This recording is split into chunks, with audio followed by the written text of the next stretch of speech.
ஷேய் எப்பா விஷ்ணு பிரம்மா இப்போ டெல்லியிலேருந்து தமிழ்நாடு வரைக்கும் வீல் சேரில் உட்காந்து முதலமைச்சர் மந்திரி எல்லாம் குழல் தான் கொட்டடிக்கான். நாங்கள் 6 மாதத்துக்குள்ளே எழுதி நாங்கள் நக்கிறோமுங்க. 6 மாதத்துக்குள்ளே இருக்கியா இல்லான்னு தெரியல. அவன் 6 மாதத்துக்குள்ளே நாங்கள் கணக்கு போட்டு எழுதி பட்டா கொடுப்போமுங்க. இவன் அரசியல்வாதி எல்லா சொத்தும் எல்லாம் பூரா விவசாய இடம் பூரா பிடிங்கிடுவார். விவசாயம் இருக்கிற இடம் மட்டும்தான் அது கூட கொடுக்காரனாலே பிடிங்கிடுவார். ஆனால் சைவர் ஆயிடுவான் எல்லாம். இப்போ கணக்கில் இப்போ எல்லாவனும் சிக்கின்னு மாட்டுவான். ரொம்ப வீராப்பாக இருக்கான் தமிழ்நாட்டுக்குள்ளே. டெல்லியில் ரொம்ப வீராப்பாக இருக்கான். ஒரு மடக்கி விட்டு சோழியை முடிச்சிருவார் சீக்கிரமாக.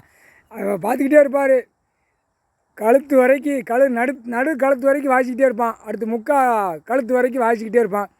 முழு கழுத்து வரையில் 99% முடிஞ்சவொடனே 1% தூக்கிடுவார். ஐயா கடவுள் போட்ட கணக்கு அதுதான்.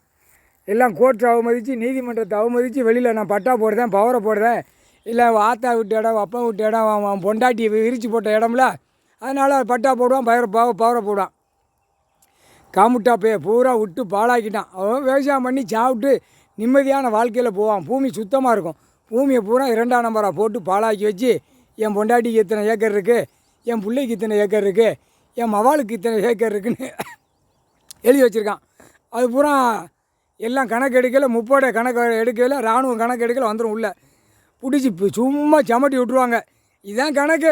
கோழி முட்டை கணக்குடா. நாங்கள் போட்ட கணக்கு கோழி முட்டை கணக்கு, புரிஞ்சுக்கோடா. நீதிமன்றத்தை அவமதித்து நான் பட்டா போடுறேன், பவர் போடுறதுங்க இல்லை. இப்போ கோயில் ஆலயத்தை பூரா எடுக்க சொல்லுவார். அப்போ நேரம் அரசியல்வாதி கிச்சின்னு மாட்டுவான். மாட்டையில் 2 பக்கம் செதுக்கி விட்ருவாங்க. முக்காலுக்கு சத்தியம் 2 பக்கம் செதுக்கி விடணும். கீழே உட்காரக்கூடாது. அப்படியே மல்லாக்க போகணும், மல்லாக்க வரணும். முக்காலுக்கு சத்தியம்.